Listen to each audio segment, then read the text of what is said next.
broadcast of the regular meeting of the Audit Committee will now begin. Good morning. Welcome to the regular meeting of the Audit Committee for December 7th, 2020. I am Lene Palmisano and I chair this committee.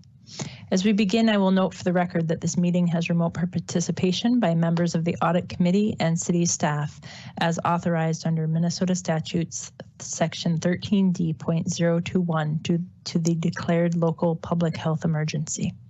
At this time, I will ask our clerk to call the roll so we can verify a quorum for this meeting. Committee Member Fletcher? Schrader? Here. Fisher? Here. Usich? Present. Johnston? Here. Chair Palmisano? Present. There are 5 members present. Let the record reflect we have a quorum. Councilmember Fletcher is here. Councilmember Fletcher, did you want to voice yourself so we can record you? Yes, thank you. I'm here.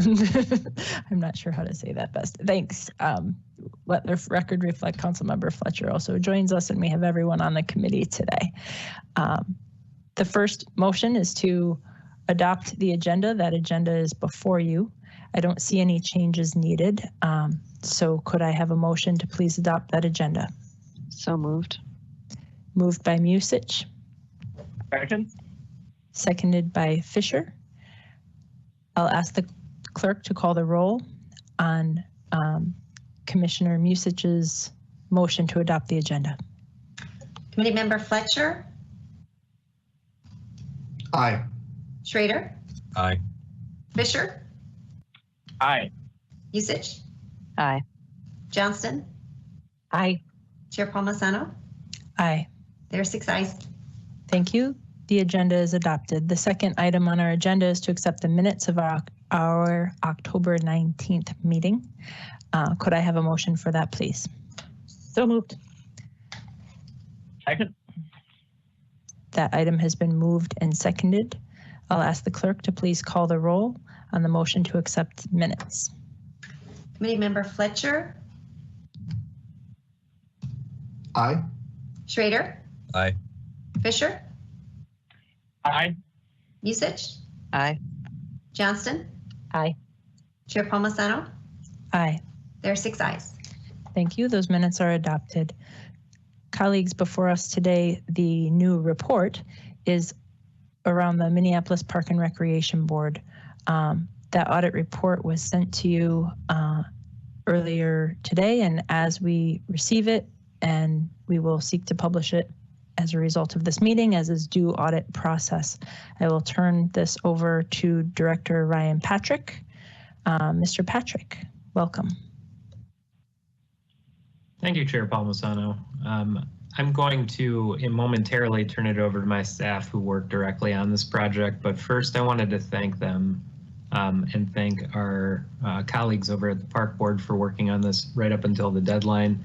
I know we had a lot of work to do on this, and I sincerely appreciate their efforts to get this done in preparation for this meeting. So without further ado, I think I'll turn it over to Huguette, who is going to begin the presentation. Welcome, Ms. Esolat. Thank you. Thanks, Ryan. Madam Chair, committee members, good morning. Before we start the presentation of this audit report, I'd like to introduce our 2 guests from the Park Board. So joining us today are Julie Wiseman, Finance Director, and Cliff Swenson, Director of Design and Project Management. We would like to give them the opportunity to comment at the end of our presentation and to also answer any questions committee members may have. So to start off, I will turn it over to Travis to provide some background information on the project, and I'll be back to present our results. Thank you. Welcome, Mr. Com. There you go. Good morning, Madam Chair, members of the committee. So if we go to the next slide, some background here. This was added to the audit plan, kind of following up work with the city grant management as well as with CPED directly. So the objective was to review the grant administration processes and related controls to ensure compliance and fraud risk are sufficiently mitigated. We looked at grant administration policy and procedures, grant oversight and monitoring, as well as grant reporting. And as some background, grants are used to operate programs, provide community services, and fulfill policy or regulatory mandates. The park board uses grants for a diverse use of activities, including park funding, recreation activities, capital infrastructure, etc. And they work with a lot of stakeholders, including the neighborhood revitalization program grants, as well as others at the city, through the grants to kind of fulfill the mandates. And they also do not notably have subrecipients for the grants. And they also have recently been applying for grant funds related to the coronavirus pandemic and its impacts, and emergency funds for the encampments. Those were largely outside the scope and review of this, just on the deadline that we had, or the scope within the time period of the review. And the grant administration process at the park board is a largely decentralized process. Grant managers are within kind of each individual department working with finance staff to manage the grants.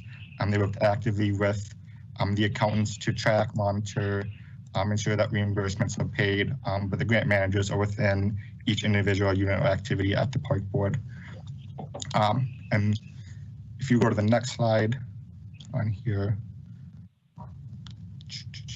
So for this one, we started with looking at some grant data. As noted in issue 3, we do have some caveats in just the way that we're able to analyze and receive the data. But for the period noted, we noted approximately about 51 million grants in grants, and they're noted into 2 main activities, including capital grants and recreation grants.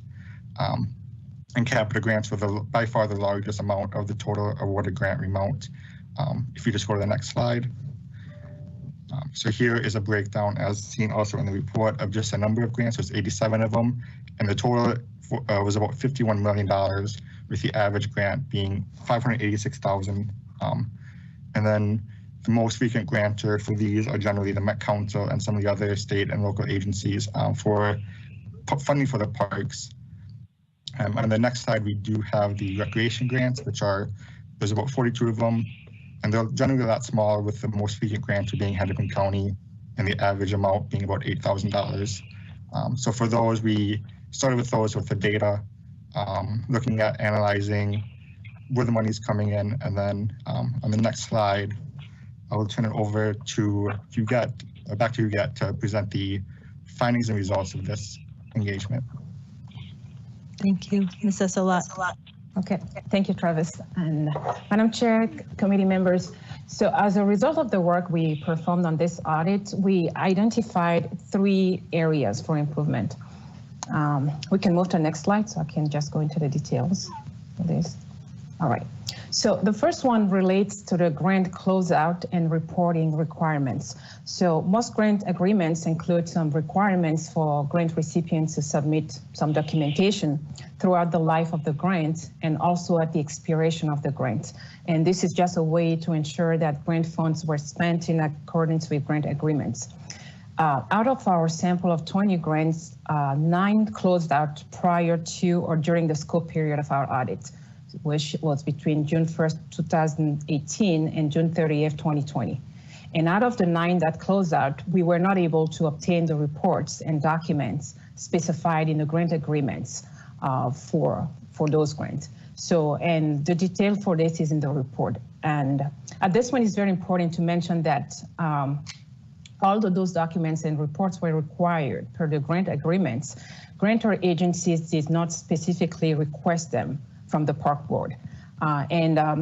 With the previous grant management audits we've done, like the grantor agencies were very specific with requesting reports that were in the agreements from the grant recipient. But in this case, for some reason, they did not specifically request them from the park board, which I believe made it appear as if they were not actually required.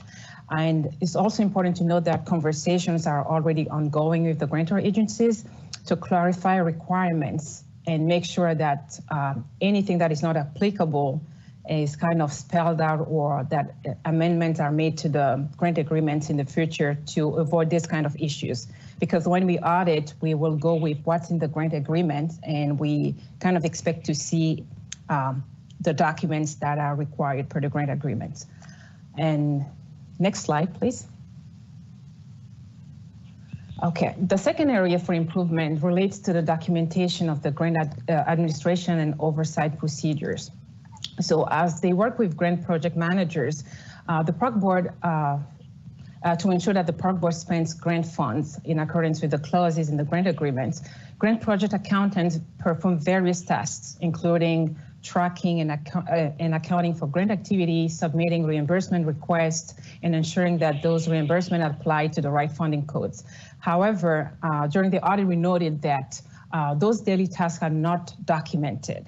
So, and we believe that formally documenting them, like as a best practice, will help with training, compliance, business continuity, or in the case that someone is out, someone else can just pick up and do their job. So documentation was missing there.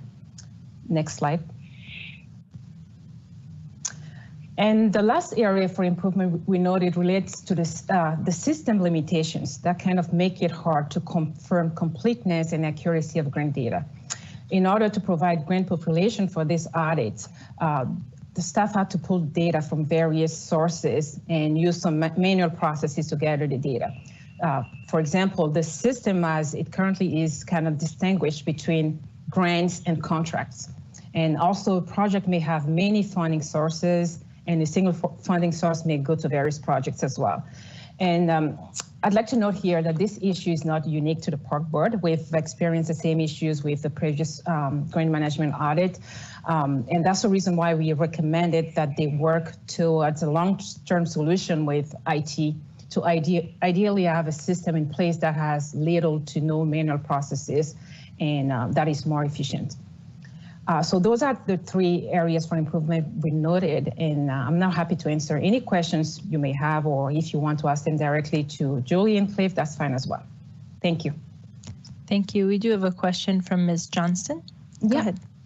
Hi, I was just, my question was related to issue number 3. Is that considered a low priority just because it's a more of a long term in nature, or it seems to me that the kind of the accuracy piece would make it at least a medium priority. So if you could just give me a sense of that, please. Thank you. Yeah, definitely. So this, we rated it as low because our low risk rated issues do not require a response from management right away. And because we know that this is out of control of management at this point, they really need to work with IT to fix this issue. Putting it as a medium and requiring them to close it within 6 months was kind of unrealistic. So because it goes beyond just the Park Board, they need to work with IT to figure out long-term solutions for this. And as I mentioned, we noted this issue in our city grant management audit as well. So it's not unique to the Park Board. Okay. Commissioner Musich. Thank you, Chair Palmisano.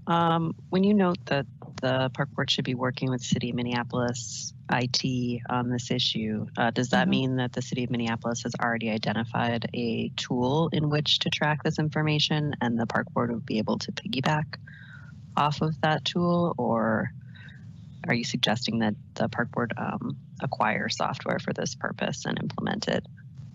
Yeah, thanks for the question. So we identified the same issue with the City of Minneapolis, and I know they've been working or trying to get to a solution. And during our discussion with the Park Board, I know to the City of Minneapolis, the grant management folks there to they're going to be working together going forward per our understanding. So we just recommended that because this issue was identified for the city in the past, just talking to them and figuring out how they're going about fixing this will be helpful to them as well. Okay, thank you for the clarification. No problem. Thank you. Are there any other comments or questions? We often hear from the group that was audited, so I invite Ms. Wiseman or others to chime in. Yes, thank you, Chair Palmisano and committee members.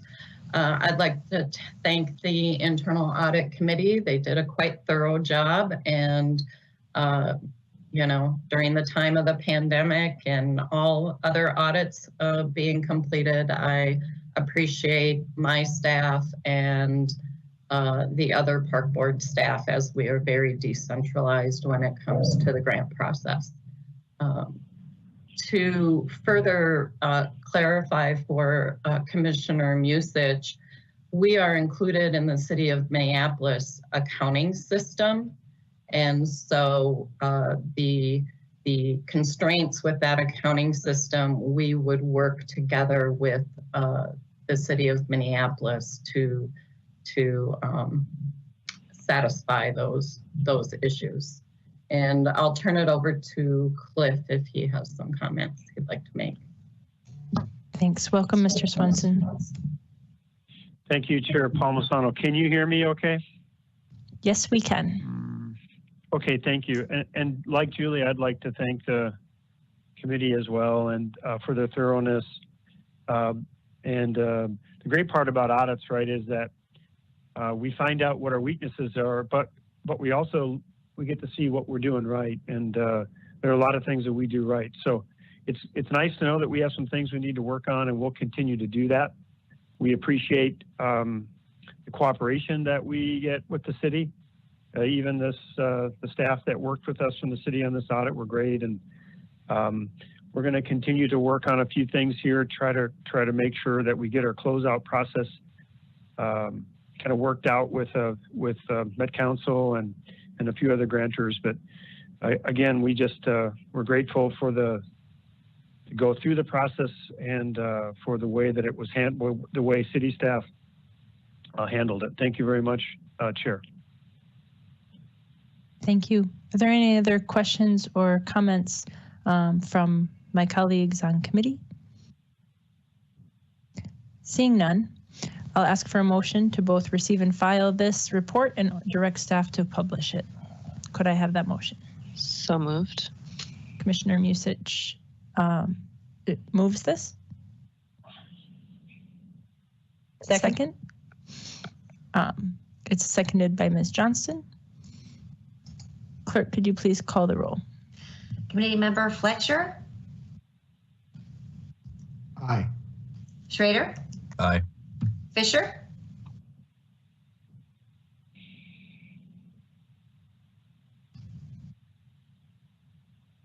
Committee Member Fisher? Musich? Aye. Johnston? Aye. Chair Palmisano? Aye. And Committee Member Fisher?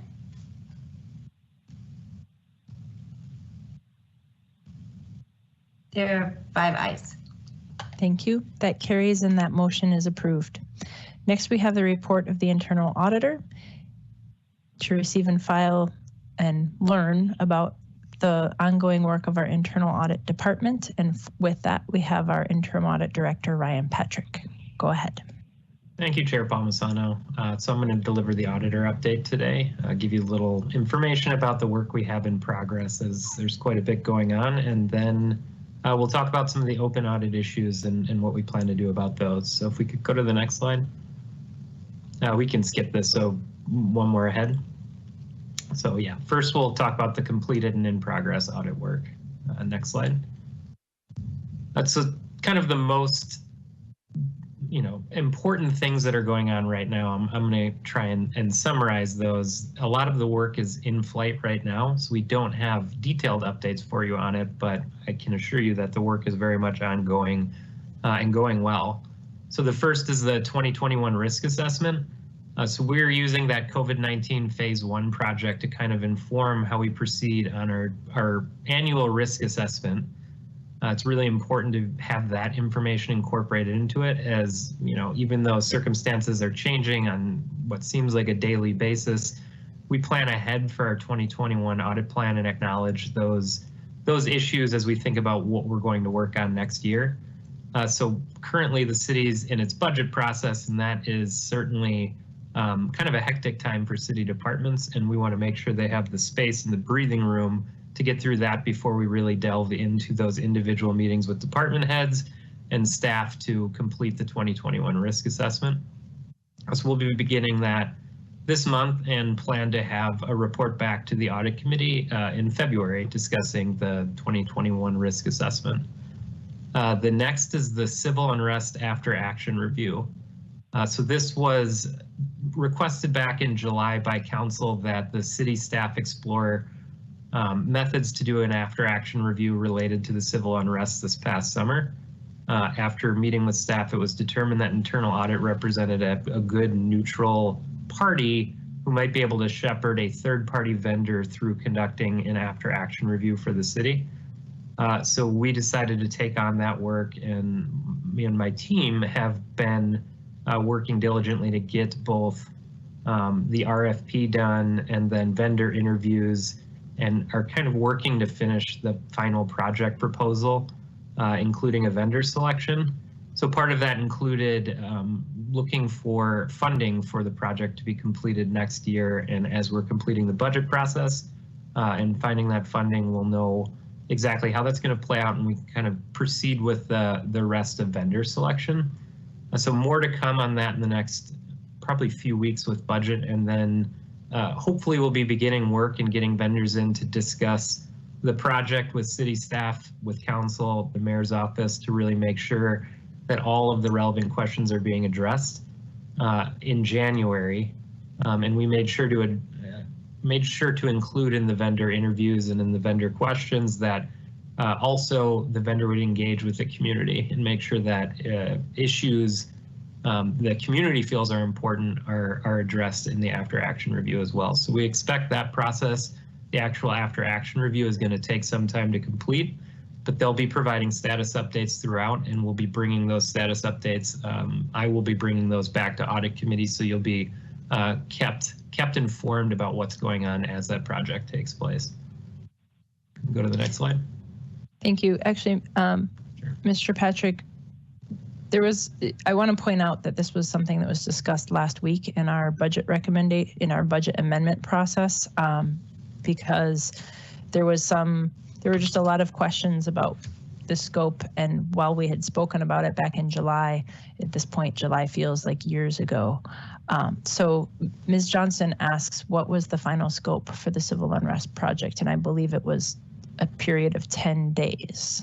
Could you help elaborate? Certainly.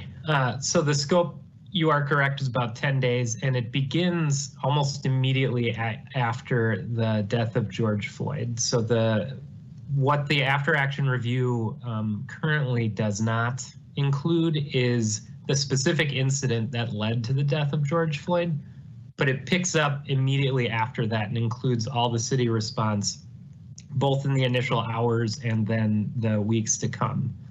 So it will be broad in scope in that it will address all of the city agencies who participated in this process and in everything that occurred, and all the relevant departments, including how we worked with outside agencies during that process, and then a robust community engagement to receive input from the community and try and tie all of those things together to develop a timeline of events that occurred with detailed notes about all the various city departments and how they responded.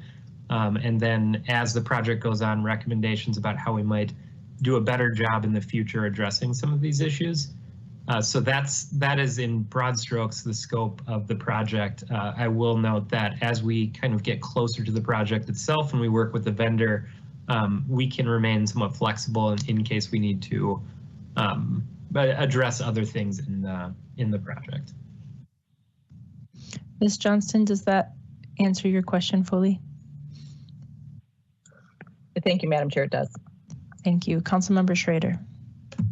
Thank you, Chair Palmisano. And just to follow up on that, Director Patrick, just the concern is really when the peaceful protests that started the day after the murder of George Floyd went to the 3rd precinct, because there's just been concerns about whether the city, learned enough from the what happened at the 4th precinct previously to see if the 3rd precinct was prepared for what was going to happen, and to just kind of really be able to look at that. So I think that being able to say that with that specificity that's in the scope is kind of what I took away from the budget hearing. Could you clarify that a little bit?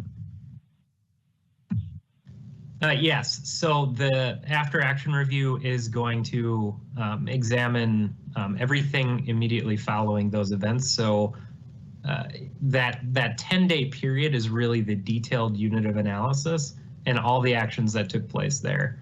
We'll make sure to provide all the relevant background for any vendor that's selected so that we're making sure we're asking the right questions up front and that they have access to that previous information and kind of could compare and contrast what we learned from the 4th precinct event to what happened during the past summer civil unrest. Thank you, Director. I really appreciate that response. And I'll continue to solicit feedback before we get ready to conduct the project. So we plan to continue to be very engaged with all the parties as the process goes on, making sure that the vendor's really prepared to begin this. We want them to come in, be able to hit the ground running, and part of that is having gotten enough feedback from the parties involved so that we're really addressing the core issues here. So I'll move on to the remaining updates. Thank you. Unless there's any further questions, of course. I will just add that as a result of some of the conversation last week, Mr. Patrick had mentioned that we will also be bringing this conversation into council for an update and to get feedback from all council members on some of both to increase the understanding of the scope of the project and also to get some feedback in a council committee setting, probably in January, pretty early on in January. Is that accurate? Yes, we'd like to begin the project in January, and part of beginning the project is really having everything to the extent possible hammered out that the vendor is going to contemplate. So ideally that would be early January. So by mid-January, we have that detailed scope and that feedback for the vendor so they can start their work. Great, thanks.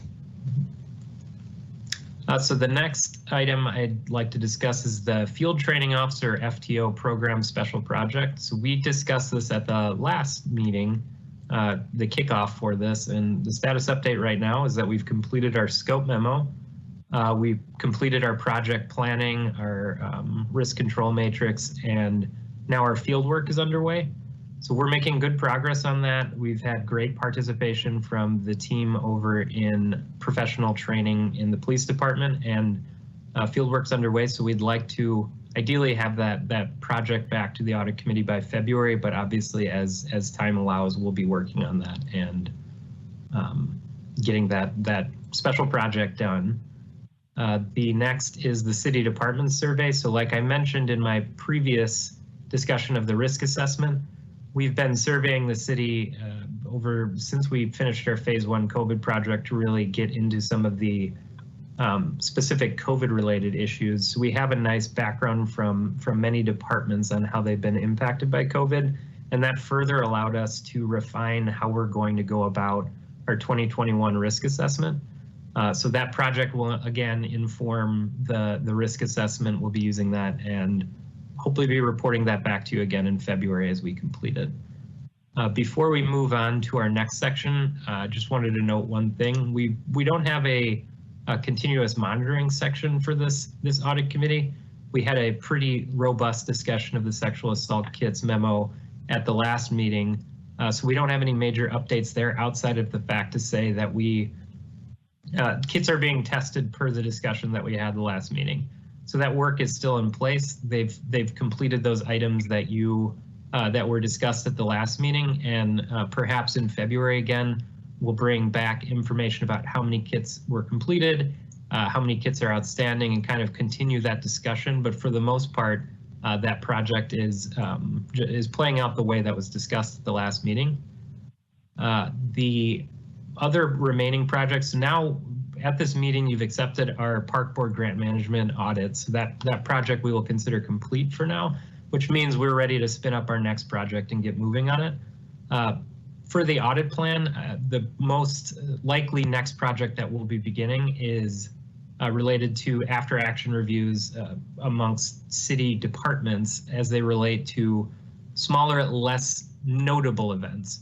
We're in these large discussions right now about these big after action reviews, and we often hear about these large scale events. And as I discussed this past summer, Perhaps it's wise that we look at how we're conducting after action reviews on a number of different incidents in the city that either lead to judgments or significant outcomes among city staff. So the next project we'll be spinning up relates to that, and I'll have more information for you about that at the February Audit Committee meeting. And then also the Peace Officer Standards and Training licensing process as it ties into MPD. We're looking at that and figuring out how we're going to begin that project as well. The other piece that I wanted to mention is the Department of Human Rights review of police performance is going on in the background. We're not a part of that investigation. Received a question about it, and I wanted to acknowledge it, that we don't have specific information about it, but we'll be monitoring that situation as it goes on and as it presents recommendations to the city that might pertain to Audit's work in the future. In our race and equity impact analysis work paper that we discussed earlier in the summer, we will be using that on future audits. So you'll have more information about that as our projects continue. That covers my section. I wanted to just take a minute. Any questions that are remaining, I can answer them. And after that, I will transition into the open audit issues section and moving on to open audit. Are there any questions or thoughts about this in progress audit work? I'm not seeing any. Oh, yep, go ahead. Mr. Fisher. This is Dave Fisher. Thank you. I was just wondering, is our work, Mr. Patrick, completed on sexual assault examination kits review? Thank you, Mr. Fisher. The work, for the most part, is completed on that project. We still consider it in continuous monitoring in the sense that we'll be making sure that they continue to test kits and provide status updates on those kits. But as the recommendations were addressed per our memo that we issued, I think back in February, most of those issues were addressed. We'll continue to follow up on them and make sure that those recommendations are implemented. But right now, the primary outstanding item for that project is the outstanding kits, and we'll continue to monitor that. We just don't have a more detailed update for the audit committee for this meeting. Okay, thank you. Thank you. Are there any other questions or thoughts? Sorry, Mr. Fisher, I forgot that you were on the phone, so I should have paused there. I'm not seeing any, Mr. Patrick. Okay, move on to the next slide. I'm going to turn it over to Travis Comm, the auditor responsible for following up on prior audit issues. I'm going to thank him again. These issues are challenging to follow up on, challenging to complete. He's very diligent in the work that he does getting these closed out. And I will turn it over to him to provide an update on prior audit issues. Thank you. There you go. Good morning again, Madam Chair, members of the committee. So if we'll go to the next slide, we kind of start with our regular update on just open audit issues. For this one, we will note that we have 9 currently rated as open, and that includes the 2 that we just discussed with the Park Board grant administration process. 11 that are marked as overdue, and then 15 marked as validations in progress. And I would note that since these sites have been assembled, we've been working with the finance team to remediate a couple of the issues, and we should have more updates kind of with those at the next audit committee. Just did not make it into this review. There we go. Sorry about that. And then also we have been able to close 4 audit issues since the last audit committee, which we will just kind of discuss in the next slide to follow. So those include 2 moderate rated audit issues from the contract amendments audit phase 2, presented on August 24th. There's issues 1 and 6 that were responsible for the convention center and Park Board management. And we thank them for their work in making sure that they were fixed and remediated timely. And we also note that all issues from that report, I think there were 7 with 2 moderate and 5 low rated, are now closed. And we also reached an agreement with the finance on AG contract management audit, issue 1, presented in February 2019. And also, the other one is a low-rated audit issue from the grant administration process review presented today. And also note that we've been working with finance on the gift card payroll audit issues, and several of those are close to remediation. So we think they're time and effort through those. On the next slide, we have our regular note on overdue audit issues. We continue to work with management on sending audit issues, following up, but it also is dependent on them to respond and also make sure that they have the proper documentation. So for a lot of these, as we're working to get a response and more updates on them, we have been noting that if they're overdue or not, just based on those timelines. And then the next slide, we have our open overdue audit issue details. So these are all the public audit issues, the ones noting their due dates, and then as well as their status. So you note that there's some coming due with the records management, as well as some finance ones coming due at the end of this year, and then the overdue audit issues relating to some of the police projects and work that we are still working with them, trying to getting a response and making sure that things are being remediated timely. And then the next slide is a detail on our validation and progress. We discussed a little bit more in detail at the last audit committee, some of these specific audit issues and the statuses, specifically relating to CPED, which we believe in the next couple of months we'll be able to close out, relating to that loan life cycle audit, some of the MPD ones, as well as some of the finance ones that we've been continuing to work with finance staff on to ensure that they are closed out. And then the next slide, we have just our note that about the non-public audit issue follow-up. So there's 2 non-public reports with outstanding issues, and that's why the numbers don't always line up with the ones that we note. And we still are continuing to work with IT, discussing coming up with an action plan to make sure that, specifically to some of the IT ones, that we have a good understanding of that the issues have been fixed and that there's a good process moving forward for those. And then if that's all that we have for open audit issues today, and if there's not any, or open to any questions, if not, I'll turn it back over to Ryan Patrick to conclude the presentation. Thank you. I'll just pause a second to see if anybody has any questions or comments. Not seeing any. Go ahead. Thank you, Chair Palmisano.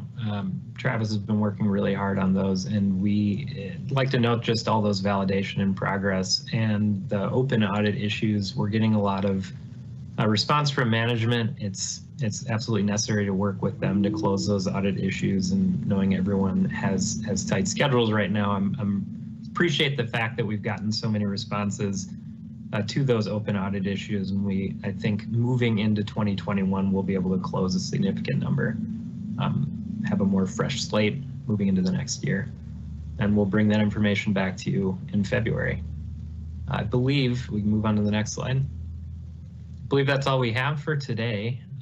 Again, thank you to my team. They worked, Comlin, Travis worked very hard to finish that Park Board grant management audit as it was completed, and thanks again to the Park Board for being such a good participant in that project.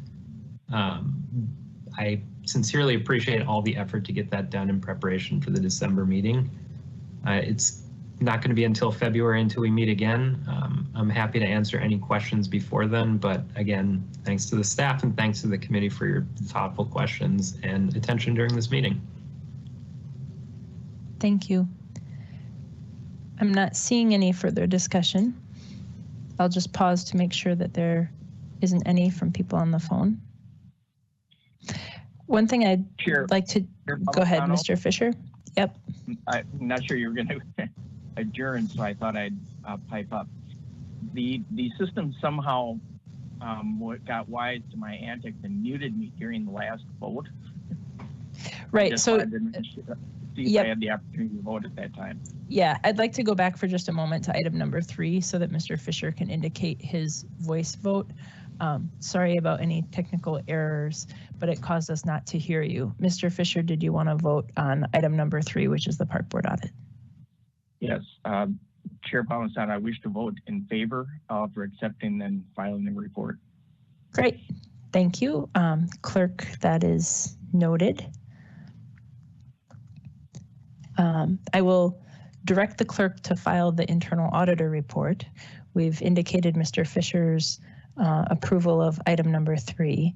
Are there any announcements from my colleagues? I did want to mention that over the last few months, my office, along with HR and Orion Consulting, have been working to identify applicants for the permanent position of the Director of Internal Audit. Later this month, a selection panel will convene and interview finalists of that search, and following those interviews, a final candidate will be selected and put forward for the Audit Committee's consideration at our next meeting. I recognize the very protracted timeline for this. It has been complicated by COVID and then other HR priorities that just needed to take precedent at this time. So I apologize for the delay on that, but I wanted to mention that so that everybody knew where that was at. Seeing no further business before us, with no objection, I will declare this meeting adjourned. Thank you for your time. Thank you.